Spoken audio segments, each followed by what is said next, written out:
What really counts as culture appropriation? Culture appropriation, I would say, is when a given person or entity tries to exploit a culture that is foreign to them, that is foreign of the origins of that culture as well. That's what I think. And I would say there's a lot of examples of this, plenty of examples. Um, in this video, I just wanted to try and see an aspect of how people feel about things. I want to understand, what do others feel cultural appropriation would be. So in this video, I wanted to add two examples, two in different industries, but also two that are somewhat relevant and could bring notice to the topic. So the first example I'm going to get straight to the point, is recently I've seen more information surface back on this topic, but initially it started with a UK-based company essentially trying to trademark the name pho. So of course, not to give a whole rundown, but if you don't know pho, and forgive me if I'm not saying it right, but pho is the traditional, it's a delicacy for Vietnamese people. They see it as a cuisine that they make, that they, started and created. They know the origins of it. So it's something that you can relate to Vietnamese people. So now I've yet to try pho. I really want to. I have a friend, supposedly wants to take me to try some. But the more important thing is, this is something I respect. Even if I go to a restaurant, I expect to go to a restaurant owned by, respectfully, Vietnamese people that know the dish best. So in this case now, again, America is a free country. I do understand we have laws, and there's legally, you can open up a store and essentially sell anything. But that's where there's a problem, because I feel cultural appropriation hits this topic when you see that this, company from the UK, based in the UK, wanted to open up a restaurant for pho. And as soon as they started to get some leverage, and they saw that there's other people opening up stores, restaurants that could also be selling pho, it could also even be more of a sushi restaurant selling pho. Now they wanted to trademark the name pho. So as a Vietnamese person, every single time I walk past this restaurant, it makes my blood boil, because not only is this restaurant white owned, but in 2013, they trademarked the word pho in the UK, and they started to sue independent Vietnamese businesses that had the name pho in their restaurant name. Do you know how insane that is? That is like trademarking the word fish and chips, or kebab, or sushi. It is so generic. Bro, pho is literally the national dish of Vietnam, and for you to trademark it as a white person and then suing Vietnamese independent businesses, that is honestly the audacity. So every single time I walk past this place, also it's absolute garbage. It's so inauthentic. My poor parents were visiting London with their friends, and they thought, oh my god, we're craving pho, let's go there. And they were selling pho noodle soups with vermicelli inside. My parents were and their friends were so disappointed, I had to take them to Kingsland Road to try the real deal. Why I like these two videos is these two videos reference people of Vietnamese descent. The original people who, have relations to this dish being outraged and being mad.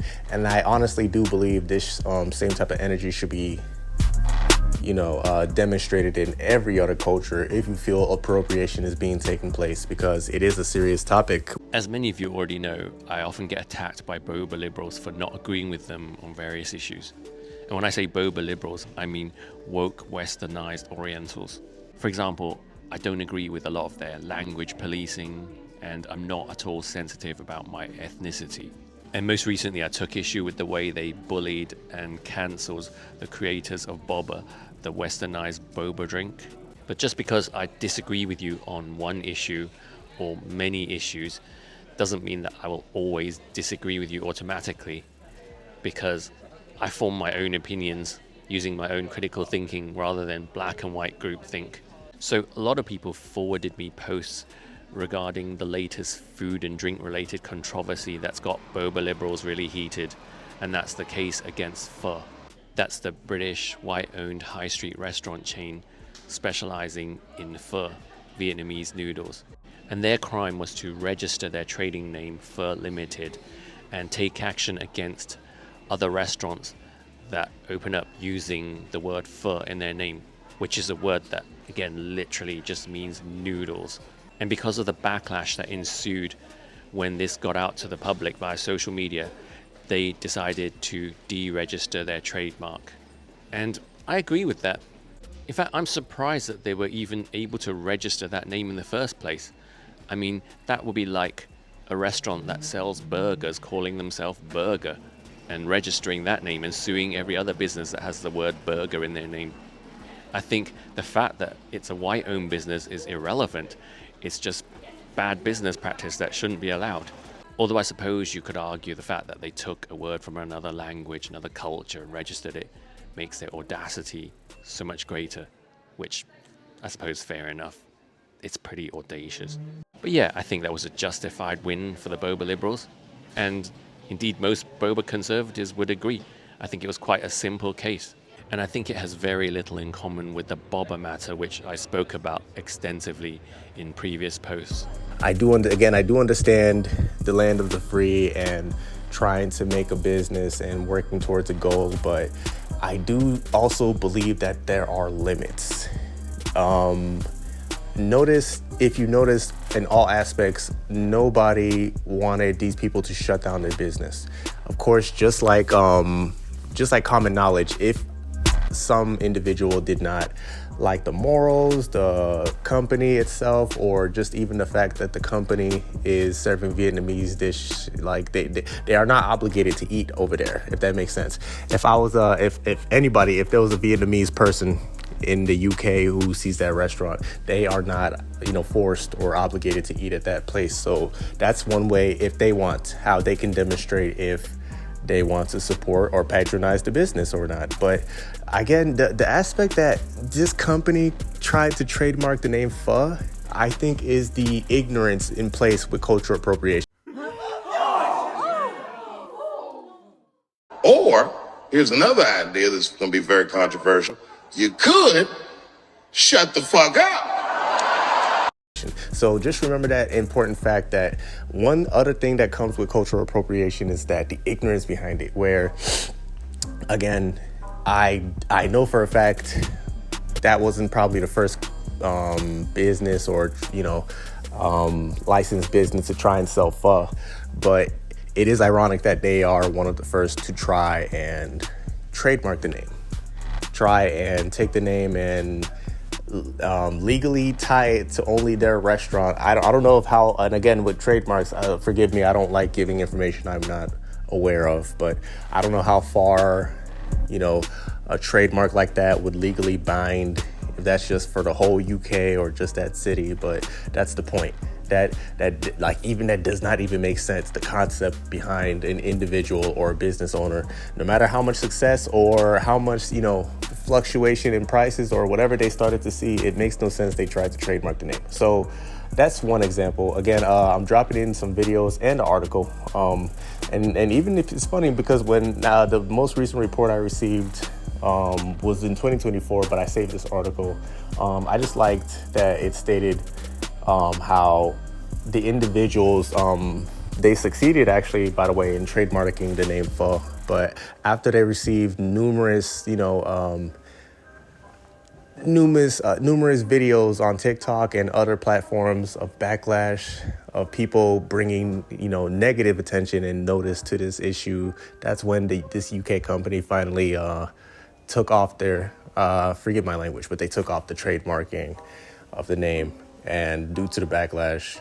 And again, I do think it is an amazing result of things. Again, nobody is wanting these people to lose their business, lose anything, to be finished, but it's one of those things to just say, even with all senses of business, I think there should be some type of hindsight or understanding for whatever you do. Again, sensitive topic because it involves other cultures, but just showing like a certain understanding and respect, I feel like can go a long way, is very important. And this is just, again, concerning the restaurant industry, where, again, restaurants are tied to food and food is tied to cultures.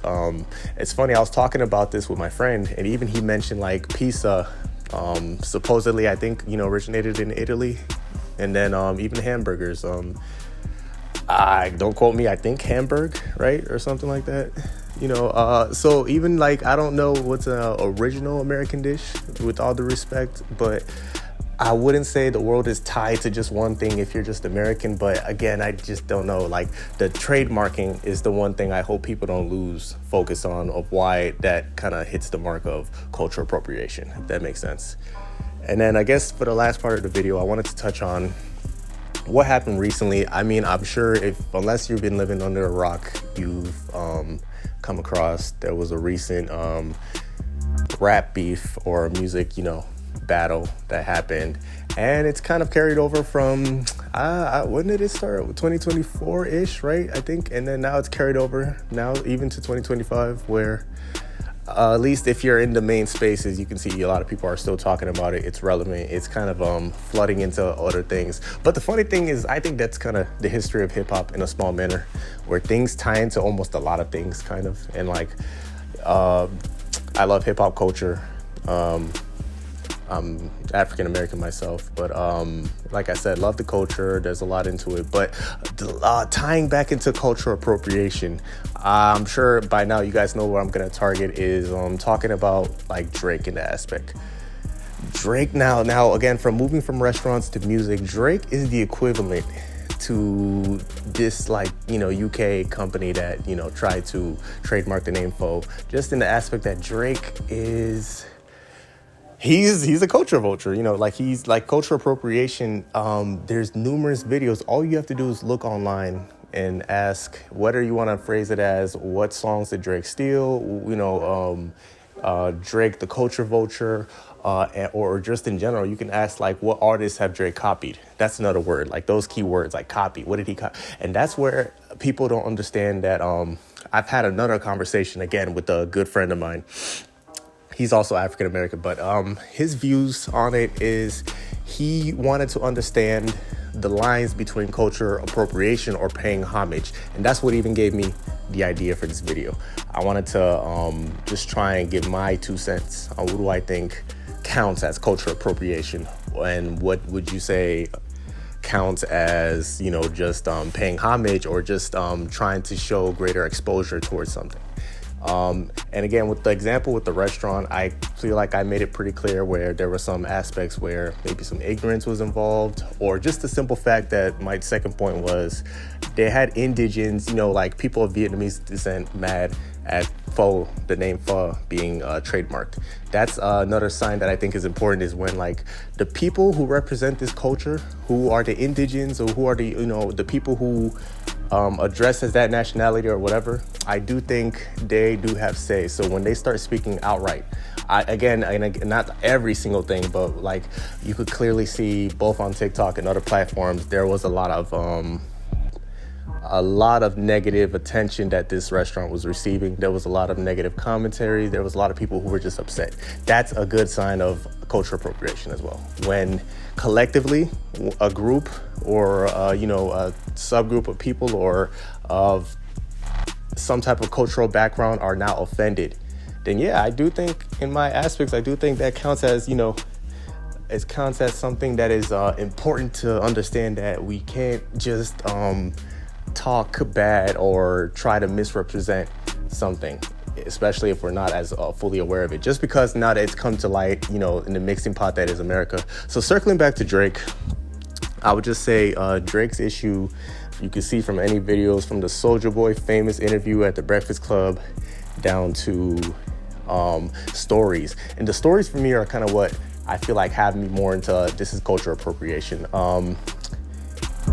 Because I know there were songs like Hotline Bling that he clearly stole. The artist even that he stole it from even mentions his story. You should watch it. I can't drop the whole video there, but he mentions his own experience and how he even confronted the individual. He talks about messaging back and forths, and then individuals using illegitimate means to try and keep him quiet. That's what I mean about, like, it's in his own way, that's a form of using a legal system to try and trademark something. That's Drake's way of trying to now keep people quiet and say, okay, I now want to exploit this and this is what I'm doing. Now, again, I don't want to get into because this is not the video for it, but I don't want to get into the back and forth about, oh, Drake is black or half black and half white or whatever, and he is black, but it's the more point of him being from one area, in this case, I guess, Canada, whatever, and then him now feeling like he can do every single genre, mimic every single city, their speakings, their lingo, the history of how that lingo, came into part, that you could just make a song and claim that you're trying to give it more exposure. But really, it does feel like appropriation, because even then, you're not donating that money back to the communities that originated that song or that came up with that genre or that idea. He is just taking the money for himself, adding to his resume, saying he's giving everybody number ones. That's, again, my opinion. But bringing it back, I feel like it's pretty clear on the music sense. It gets more difficult because the legal aspect behind it, he's gotten away. Again, I have a small screenshot and a few video recordings just to show, you don't gotta type far, but everybody, even editing their own videos, can show you aspects of both from the individuals he stole from, lining up the audios line by line, or even individuals who knew Drake stole from them, came out to an interview, and, for whatever reason, that center of topic just didn't have as much media value as other things. So now it just was swept under the rug, and Drake continued to gain more accolades and live it up. But I do think this topic should be understood, just because, again, I even see it kind of with Afro beats in a small way. I do have I know Africans, also African, I know a lot of people, and it's I do feel like the music there, I've seen in the aspect Drake has also tapped into that market as well. Does that count as cultural appropriation? Again, it's a whole topic. But I would just say, tell me what are your thoughts. What do you think? I feel like I've given enough time for this topic. I don't mind talking more into it. But that's just how I feel. I feel like, again, I guess the main parts of the video is, the last part I would say is Drake, even what got him caught up as bad as, his situation is that, though a lot of people might not feel that Drake has technically, been a culture vulture, that he has appropriated the culture and whatnot, if you look at all the individuals who make up the title of a rapper and have work, and then also credible work done and accolades as well, they are all now coming to the same conjunction. It's not all rappers, but we do see a majority. Even when the beef was happening, not a lot of people came into his, defend him when he was getting attacked, when people were now making claims of him being a culture vulture. I feel like that is a huge statement right there. So again, what counts as culture appropriation? I feel like it's if the individuals within that community of that, subject of culture that is being appropriated are angry, or are, feeling violated, feeling offended. And again, with Drake's case, him also having a track record of people even coming out on interviews and stating how they've been cheated or stolen, how they stole his music. It's a lot. So again, please like and subscribe if you like the video. I'm trying to build a bigger community where I can talk more on hip hop media or just other center of topics. Again, thank you all, and talk to you next time. Life wild as it comes.